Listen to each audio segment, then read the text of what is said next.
Hello guys, welcome to my channel.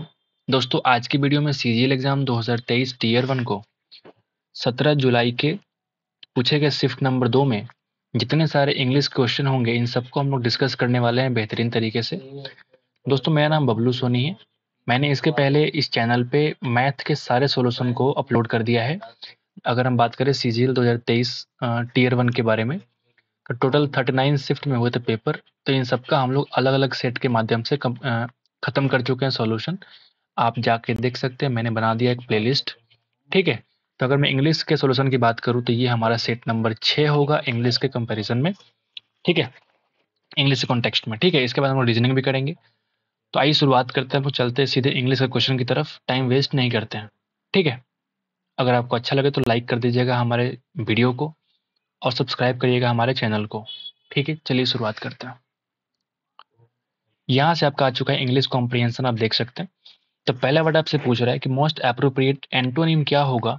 ये जो हमारा अंडरलाइन वर्ड है लूसिड का, तो आपने इस लूसिड को अच्छे तरीके से देखा होगा। लूसिड का मतलब क्या होता है भाई? लूसिड का मतलब होता है अस्पष्ट। ठीक है, बिल्कुल अस्पष्ट, ट्रांसपेरेंट को बोलते हैं लूसिड। ठीक है, तो इसका एंटोनिम क्या हो जाएगा? जो अस्पष्ट होगा, जो धुंधला होगा, जो एम्बिगुअस होगा। एम्बिगुअस का मतलब क्या होता है? अस्पष्ट।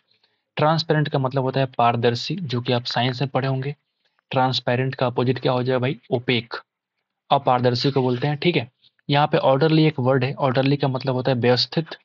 कोई चीज अगर व्यवस्थित तरीके से उसको बोलते हैं ऑर्डरली, उसी को आप कह सकते हैं क्रमबद्ध। ठीक है। एक यहाँ पे वर्ड है इंटेलिजिबल। इसका मतलब क्या होता है? जो समझ में आने के लायक होता है उसको हम लोग बोलते हैं इंटेलिजिबल। इंटेलिजिबल यानी कि समझ में आने लायक। ठीक है, तो उम्मीद करते हैं कि ये सारे वर्ड आपको क्लियर हो गए होंगे। ठीक है, तो लूसिड का अपोजिट क्या हो जाएगा भाई? जो इसका अस्पष्ट हो यानी कि एम्बिगुअस है। आगे बढ़ते नंबर 2 पे आते हैं। आप नंबर 2 क्या बोलता है? Scrap the barrel. ये तुम्हारा एक इडियम है। इसका मतलब क्या होता है? तो पहले इसका मतलब जानो। तो स्क्रैप द बैरल का मतलब होता है to be force to use one's last and weakest resource. इसका मतलब क्या होता है? मतलब आपके पास कुछ भी नहीं बचा हुआ, किसी तरीके से आप काम चला रहे हैं। लास्ट और वीकेस्ट, जो कमजोर से कमजोर कड़ी आपके पास बचा हुआ है, रिसोर्स बचा हुआ है, उसका आप यूज कर लो। ठीक है, और काम को चलाओ। स्क्रैप द बैरल मतलब किसी तरीके से आप काम चलाओ। तो ऑप्शन 1 क्या हो जाएगा? To be force to use one's last and weakest resource, आप बोल सकते हैं। ठीक है, जब भी ईडीएम का सवाल करना होगा तो हम मेरा ये मानना होता है कि ईडीएम का सवाल में तुक्का नहीं लगता। अगर आपको इसका मीनिंग नहीं पता है तो आप इसको तुक्का लगा के सही तरीके से नहीं कर सकते। ठीक है, तो सही तभी कर सकते हैं जब इसका मीनिंग आपको पहले से मालूम है। तो स्क्रैप द बैरल का मतलब होता है कि आप जो है किसी तरीके से काम चला रहे हैं, फटाफट इसको आंसर टिक मार सकते हैं 1। ठीक है, ट्राइंग टू फाइंड समथिंग नहीं होगा। ठीक है, using all the ways to achieve the desired result. ठीक है, एक यहाँ पे कंफ्यूजन क्रिएट कर सकता है कि यूजिंग ऑल द वेज, अपने सारे रास्तों को इस्तेमाल करिए डिजायर्ड रिजल्ट को पाने के लिए। लेकिन यहाँ पे सारे रास्ते की बात नहीं हो रही है, किसी तरीके से काम चला रहे हैं। मतलब हमें सब कुछ खत्म हो चुका है, अंतिम और जो वीकेस्ट, कमजोर से कमजोर कड़ी बाकी है ना, उसका हम लोग रिसोर्स का इस्तेमाल करने वाले हैं।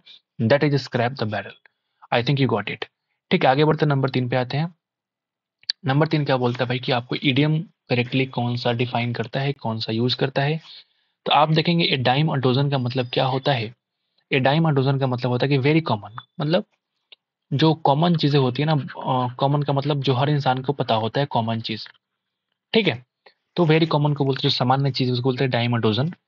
तो कौन सा सेंटेंस इस इडियम को सही से यूज कर पाता है, आप जब पढ़ के देखते हैं। Her ideas were worth a dime a dozen. उसके जो आइडियाज थे ना उस लड़की के, वो बहुत ही कॉमन थे। And did not impress the boss. इतने कॉमन थे कि मतलब वो बात हर किसी के पास था, वो आइडिया सब किसी के पास था, इतना कॉमन था, इसलिए वो बॉस को इम्प्रेस नहीं कर पाया। तो आप देखेंगे इस इडियम का इस सेंटेंस से बहुत ही बेहतरीन तरीके से इस्तेमाल किया गया है। तो मतलब बिल्कुल सही सेंटेंस है। बाकी आप पढ़ के देखो। The restaurant had some delicious desserts that were a dime a dozen. Delicious का मतलब होता है स्वादिष्ट, डिजर्ट का मतलब होता है खाने के बाद का जो मीठा पकवान होता है उसको बोलते हैं वो डिजर्ट्स। ठीक है, तो रेस्टोरेंट के पास इतना डिलीशियस डिजर्ट्स था दैट वेयर डायमंड डोजन। जब डिलीशियस डिजर्ट है, स्वादिष्ट है, तो कॉमन चीज तो नहीं है, बहुत ही बढ़िया चीज है, वो कॉमन तो नहीं है, जो हर जगह नहीं मिलेगा। मतलब यहाँ पे सही तरीके से इस्तेमाल नहीं किया गया है। आप देखेंगे द एंटिक। एंटिक का मतलब क्या होता है भाई? जो पुरानी चीजें होती है ना, एंटिक, पुरानी सजावट की वस्तु, उसको बोलते हैं हम लोग antique. Antique store had some rare finds. Rare का मतलब विचित्र, जो नए नए, जो बहुत ही विचित्र होता है, रेयर चीजें होती है। But they were diamond dozen. जब हमने यहाँ पे रेयर कह दिया, कोई चीज अगर रेयर है तो क्या वो कॉमन हो सकता है क्या? नहीं, वो तो रेयर है, मतलब बहुत ही विचित्र है, तो वो चीज़ कॉमन तो नहीं हो सकती। यहाँ पे भी हम इस इस्तेमाल सही तरीके से नहीं कर सकते। The concert tickets were diamond dozen and sold out quickly. एक वर्ड यहाँ लिखा हुआ है सोल्ड आउट क्विकली, मतलब वो टिकट इतना कॉमन था कि तुरंत बिक गया। अगर वो टिकट कॉमन होती तो तुरंत बिकता क्या? नहीं, यानी वो टिकट बहुत ही रेयर था, बहुत ही मुश्किल से मिलने वाला टिकट था, इसलिए फटाफट सोल्ड आउट हो चुका है। जैसे आजकल की जो पिक्चर चल रही है, अगर मान लो कोई पिक्चर आई हॉल में, सिनेमा हॉल में, उसकी टिकट तुरंत बिक गई, तो क्या वो पिक्चर कॉमन पिक्चर है, मतलब बहुत ही सामान्य पिक्चर है, या कोई बढ़िया सा पिक्चर है जो रेयर पिक्चर देश में आई, जैसे ट्रिपल आर, RRR, ठीक है, बाहुबली 2, ये सब पिक्चरें बार बार नहीं आती। तो इस तरह पिक्चर अगर कोई आ रही है हॉल में, तो हम क्या बोलेंगे, बिल्कुल ये कॉमन पिक्चर नहीं है, बल्कि एक रेयर मूवी है, इस तरह की मूवी बार बार नहीं आती, जिसकी वजह से मैं कह सकता हूँ कि टिकट तुरंत बिक जाती है। तो आप कहेंगे सही तरीके से इस्तेमाल किया गया सिर्फ एक नंबर सेंटेंस में। उम्मीद करते हैं कि हमने आपको समझा पाने की पूरी कोशिश की है। ठीक है, आगे बढ़ते नंबर 4 पे आते हैं। ठीक है, नंबर 4 क्या बोलता है, ये पैराजम्बल है। आप देखेंगे पैराजम्बल किस तरीके से हम लोग करते हैं। तो पैराजम्बल करने के लिए आप देखेंगे ऑप्शन के पास जाएंगे, तो आपको देखेगा 2 बार डी है, 1 बार सी, 1 बार ए, मतलब बी तो हमारा स्टार्टिंग पॉइंट नहीं है, खत्म करते हैं बी को। अगर हम ए और सी की बात करें, डी अगर 2 बार, तो चांसेस है कि डी 1 बार होने की संभावना होते हैं, जिसके ऑप्शन ज्यादा होते हैं उसमें होने की संभावना ज्यादा होती है।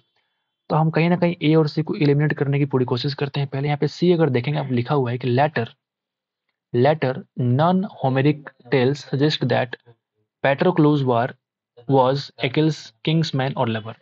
लेटर का मतलब होता है बाद में। ठीक है, ये बाद की कहानी है, इसके पहले कोई ना कोई सेंटेंस बोला गया होगा, तो मैं कह सकता हूँ कि शुरुआत सी से तो नहीं हो सकता, मतलब सी हमारा सेंटेंस पहला नहीं हो सकता। हमें पता है कि कुछ ना कुछ इसमें इलिमिनेट करना पड़ेगा, तो कहीं ना कहीं हम शुरुआत कहीं से तो करेंगे ना। तो हमें दिख गया लेटर वर्ड, मतलब कि ये सेंटेंस पहला तो नहीं है, मतलब इसके पहले कोई और सेंटेंस रही होगी जिसका ये व्याख्या कर रहा है। ठीक है, अगर हम डी की बात करें, अगर हम ए की बात करें, तो ये देखो, according to Homer Achilles was brought up by his mother. Achilles को ब्रॉट मतलब लाया गया, ब्रिंग मतलब लाना, ठीक है, ले आना, brought up by his mother at Phthia with his inseparable companion Patroclus. पता नहीं कोई सेंटेंस का पैराग्राफ है, मुझे लगता है कि, सॉरी सेंटेंस बोलना, किसी स्टोरी का ये पैराग्राफ है। जैसे आपने देखा यहाँ पे एक्किल्स, ठीक है, एक वर्ड यहाँ पे दिख रहा है एक्किल्स, ठीक है, तो आपको यहाँ पे दिख गया होगा कि एक्किल्स यहाँ पे डी में लिखा गया है कि in Greek mythology is son of mortal Peleus, king of the Myrmidons and the Nereid Thetis. जो भी नाम है, मैं नाम नहीं पढ़ पा रहा हूँ, क्या करना है नाम को पढ़ के। ठीक है, ये कहानी है ऐसा, जिसमें कहा जा रहा है भाई कि एक्चिल्स जो है एक ग्रीक माइथोलॉजी के अंदर एक बेटा है किसका, मॉर्टल पेलस का, जो कि पहले किंग रह चुके हैं मिर्मिडन्स एंड द नेरिड थेटिस के। ठीक है, तो अकिलेस के बारे में कहा गया है, अकिलेस के बारे में अकॉर्डिंग टू होमर, होमर एक आपको पता है पहले से इतिहासकार है होमर, ठीक है, इतिहास में पढ़ेंगे आप। तो होमर के अनुसार क्या होता है कि Achilles was brought up by his mother, यानी मैं कह सकता हूँ कि डी और ए में क्या है, संबंध है। और एकिल्स यहाँ भी लिखा हुआ, मतलब डी, ए और बी तीनों एक साथ होने ही चाहिए।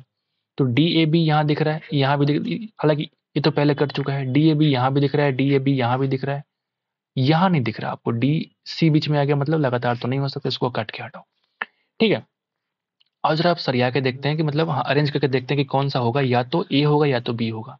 जब भी कंफ्यूजन ज्यादा होगा तब एक काम करना, कुछ मत करना, सबको भूल जाना। आपको पता लग गया कि 2 ऑप्शन एलिमिनेट हो चुका है, आपके पास 2 ही बचा हुआ है। तो मैं क्या करता हूँ, ऑप्शन के अनुसार पढ़ के देख लेता हूँ कि कौन सा सही सेंस हमको दे रहा है, पैराग्राफ का सही सेंस हमको मिल रहा है। तो अगर हम डी की बात करें, 2 नंबर की, तो डी है कि अकिलेस, जो मैं पढ़ चुके हैं पहले, जो ग्रीक माइथोलॉजी के अंदर उसका बेटा कहा जाता है, मॉर्टल पैलेस का जो किंग थे, मिरमिडन्स के और निदर थेटिस के। ठीक है, बी अगर पढ़ेंगे, Achilles was the bravest and handsomest greatest.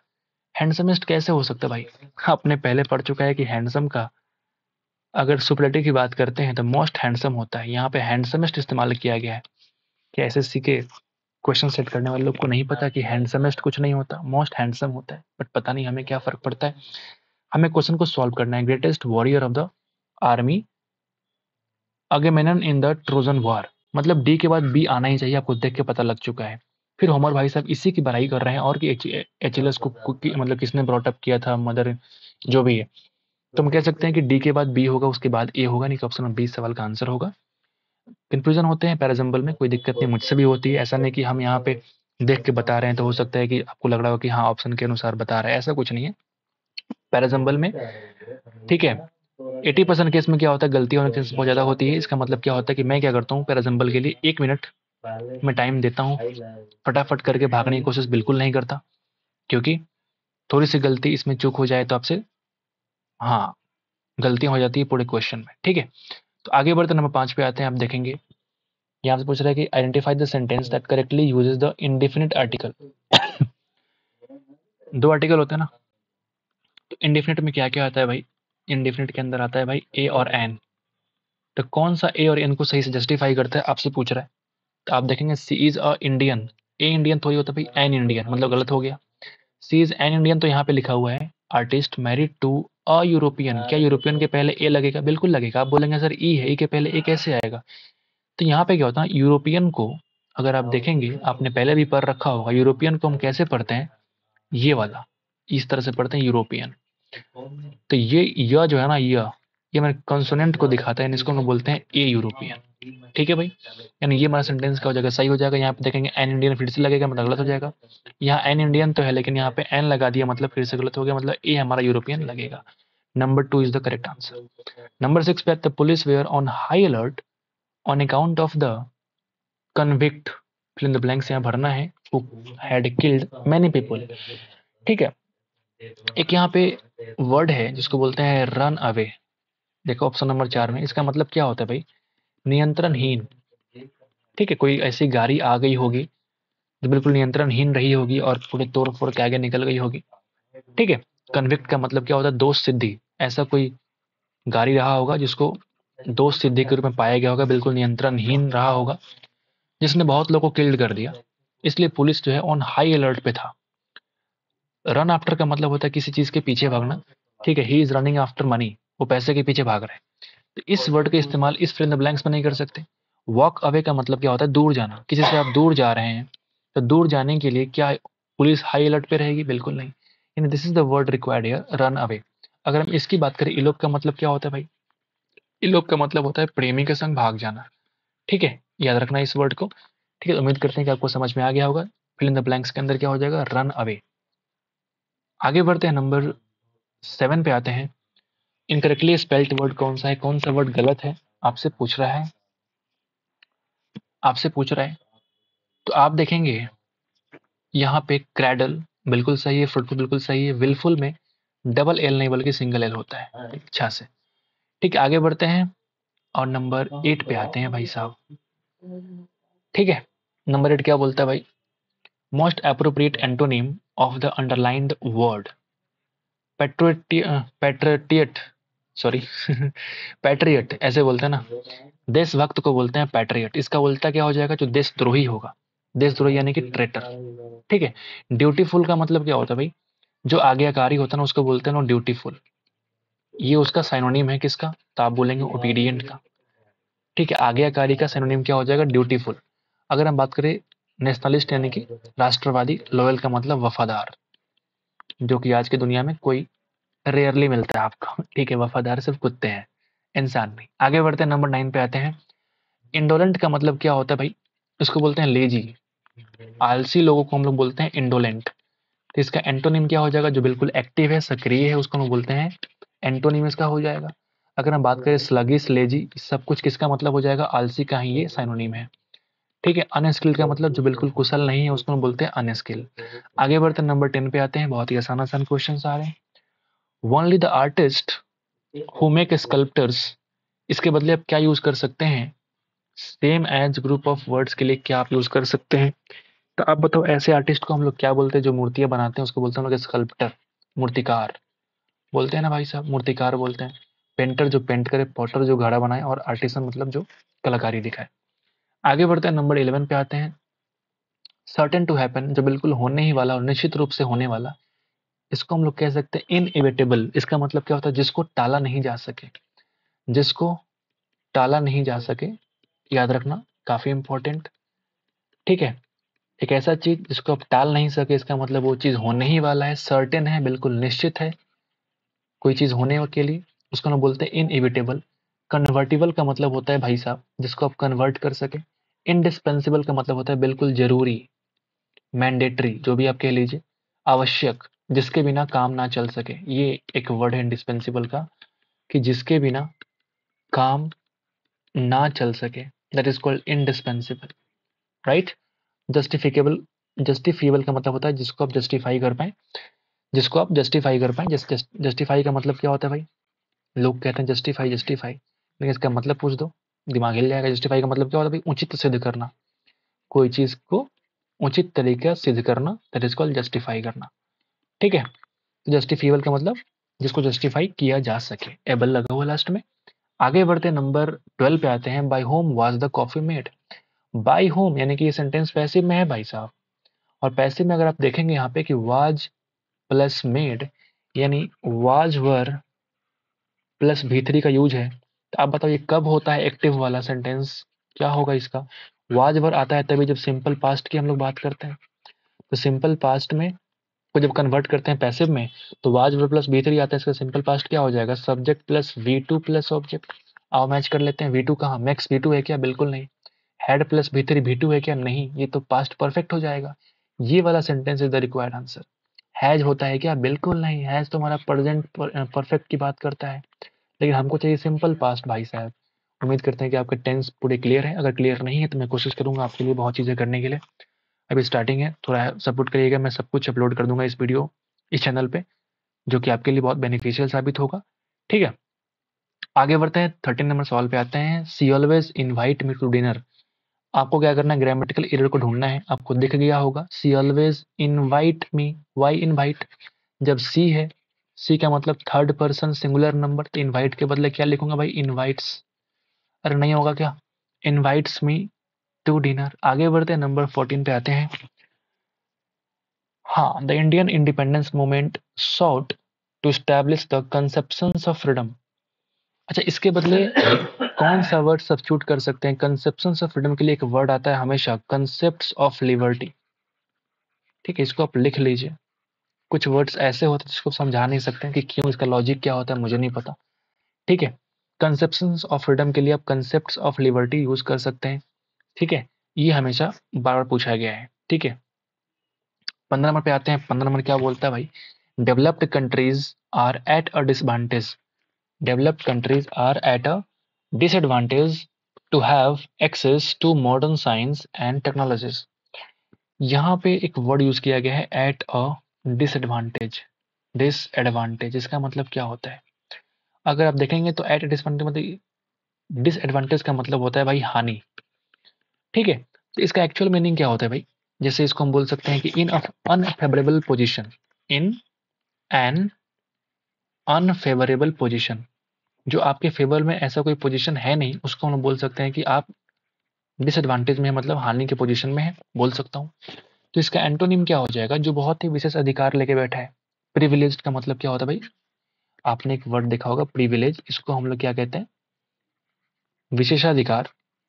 तो आप यहाँ पे देखो, दोनों आपको एंटोनिम के रूप में दिखाई देगा। जैसे यहाँ पे आप बिल्कुल अनफेवरेबल कंडीशन में है, पोजीशन में, बिल्कुल आपके फेवर में कुछ भी नहीं हो रहा है, और इसके उल्टा विपरीत क्या हो जाएगा? बिल्कुल आपको विशेष अधिकार मिल जाए कोई भी काम करने के लिए, तो उसको बोलते हैं प्रिविलेज बोलते हैं, ठीक है। यूजलेस का मतलब होता है जो बिल्कुल बेकार है, यूजलेस है। पावर्ड, जो बहुत पावर वाला इंसान। अनहैप्पी मतलब नाखुश, ठीक है। तो this is the word required here, जो कि हम इस्तेमाल कर सकते हैं as the antonym of at और डिसएडवांटेज, ठीक है। आगे बढ़ते, कंफ्यूजिंग था बट आसान था।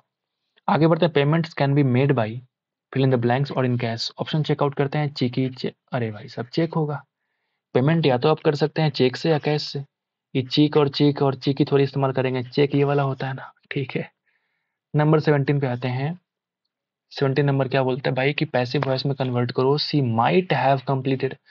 आप देखो, अगर एक्टिव सेंटेंस में माइट प्लस हैव प्लस भी3 होता है। अच्छा ये बात बताओ, हैव जहां भी दिखे तो हैव का पैसिव में कैसे कन्वर्ट करते हैं भाई? इसको हम लोग कन्वर्ट करते हैं हैव बिन प्लस भी3। बोलिए ना, आओ जरा देख लेते हैं। और माइट तो रहेगा ही रहेगा, माइट तो हम भूल नहीं सकते ना। तो माइट हैव बिन भी3, आओ चेक कर लेते हैं। माइट हैव, लेकिन बिन तो है नहीं, बिन मिसिंग है, छोड़ दो इसको। माइट हैव बिन, यहाँ पे हैड है मतलब गलत हो गया। यहाँ देखो माइट हैव बिन भी3, बिल्कुल सही। माइट बी कहाँ से आ गया, बिल्कुल नहीं, option number 3 is the required answer. 18 पे आते हैं भाई साहब। Any female animal which feeds it's young और मिल्क ऑन हर बॉडी, उसको हम लोग क्या कहते हैं, मैमल, स्तनधारी। नाम में ही दिखा, आपने देख रहे हैं कि स्तनधारी। ठीक है, कोई फीमेल एनिमल की बात करो जो फीड करती है अपने यंग बच्चे को अपने बॉडी से ही, उसको बोलते हैं स्तनधारी, यानी कि मैमल बोलते हैं उसको। फाउना, और ये है पैरासाइट का मतलब होता है परजीवी, जो दूसरे जंतु पे जीवित रहे उसको बोलते हैं परजीवी। और फौना कहाँ से वर्ड आया, आपने देखा होगा फ्लोरा एंड फौना, दो वर्ड होता है ना, फ्लोरा एंड फौना। फ्लोरा बोलते हैं किसी खास जगह के प्लांट को, किसी खास जगह के प्लांट को बोलते हैं, और किसी खास जगह के अगर एनिमल की बात करेंगे तो उसको बोलते हैं फौना। ठीक है, उम्मीद करते हैं समझ गए होंगे। एक वर्ड और मिसिंग यहाँ पे दिख रहे हैं, वर्टेब्रेट, इसका मतलब होता है रीढ़ वाले जितने जानवर होते हैं उसको बोलते हैं वर्टेब्रेट, रीढ़ वाले जानवर, उसको हम लोग क्या कहते हैं, vertebrate. So the word is mammal, जो कि यहाँ पे आपको इस्तेमाल करना है। 19 क्या बोलेंगे भाई, 19 क्या बोलता है, आओ जरा। फिर से आ गया ट्रेटर, इसके पहले भी आया था, तो बोल सकते हैं ट्रेटर है क्या, ये बोलते हैं भाई देशद्रोही को। तो एंटोनिम क्या हो जाएगा, जो बिल्कुल लॉयल हो, वफादार हो। ईमानदार की बात नहीं करेंगे, ईमानदार तो अलग होता है, लॉयल का मतलब वफादार, देश से गद्दारी नहीं कर सकते। बिट्रेयर का मतलब धोखेबाज, डिफेंडर का मतलब होता है भाई रक्षक, आप इसको बोलेंगे रक्षक। ठीक है, तो क्या ट्रेटर का उल्टा ऑनेस्ट होगा, नहीं, ये तो साइनो बोल सकते हैं इसको। ठीक है, बिल्कुल सेम वर्ड है धोखेबाज। डिफेंडर रक्षक भी नहीं, लॉयल यानी कि वफादार की बात की जा रही है। आगे बढ़ते हैं, इनकरेक्टली स्पेल्ड वर्ड, तो नीस सही है, फादर सही है, यहाँ पे नेफ्यू लिखा हुआ है, ये गलत है। नेफ्यू कैसे लिखते हैं, ऐसे, NEPHEW, I think I am right. ये तुम्हारा करेक्टली स्पेल्ड वर्ड होता है। आगे बढ़ते हैं, नंबर 21 पे आते हैं, ये तुम्हारा आ चुका है पैसेज, पैसेज नहीं, क्लोज टेस्ट। ठीक है, आइए बढ़ने की कोशिश करते हैं। Ambition is a vital ingredient for success. Ambition क्या है, लक्ष्य जो है एक वाइटल इंग्रेडिएंट है, ठीक है, सक्सेस को पाने के लिए। Without ambition to push us, लक्ष्य जो होता है हमें पुश करता है। We will not be of, देखा हमने, तो ऑफ के पहले आप according to option capable of, मतलब we will not be capable of great achievements. आप अगर पढ़ेंगे देखेंगे कि एम्बिशन जो है एक वाइटल इंग्रेडिएंट होता है सक्सेस के लिए। बिना एम्बिशन के जो हमें पुश करता है, हम कैपेबल नहीं हो पाएंगे, उस चीज के योग्य नहीं हो पाएंगे ग्रेट अचीवमेंट्स के। ठीक है, तो ऑप्शन के अनुसार आप देखेंगे capable is the only option here. आगे बढ़ेंगे, ठीक है, we all need that special something fill in the blanks ourselves to give us the will power to reach the higher goal। अच्छा, विल पावर का मतलब होता है इच्छा शक्ति। इच्छा शक्ति आपके अंदर से आती है, इच्छा शक्ति जो होती है वो आपके अंदर से आती है, किसी बाहर के मोटिवेशन से नहीं आती। ठीक है, मतलब मैं कह सकता हूँ कि we all need that special something within our self. आप देखेंगे यहाँ पे within our self, in our self नहीं बल्कि विद आवर सेल्फ नहीं बल्कि विद इन आवर सेल्फ, मतलब हम लोग के अंदर, ठीक है, वो स्पेशल चीज होनी चाहिए जिससे कि हमारा आत्मविश्वास, इच्छा शक्ति बढ़े, टू रीच अ ग्रेटर या हायर गोल। ठीक है, और 3 में लिखा हुआ fill in the blanks, we imagine our self capable of, यहाँ तो ऑफ होगा फिक्स है। ठीक है, will power to reach a higher goal that we imagine our self capable of, नहीं, देन का मतलब तब होता है, ये तो होगा ही नहीं। व्हाट का मतलब क्या होता है, होगा ही नहीं। So what we imagine our self capable of, ठीक है, यहाँ पे कंफ्यूजन है, व्हाट भी यहाँ पे यूज कर सकते हैं मेरे अनुसार, व्हाट भी हो सकता है और देन भी हो सकता है।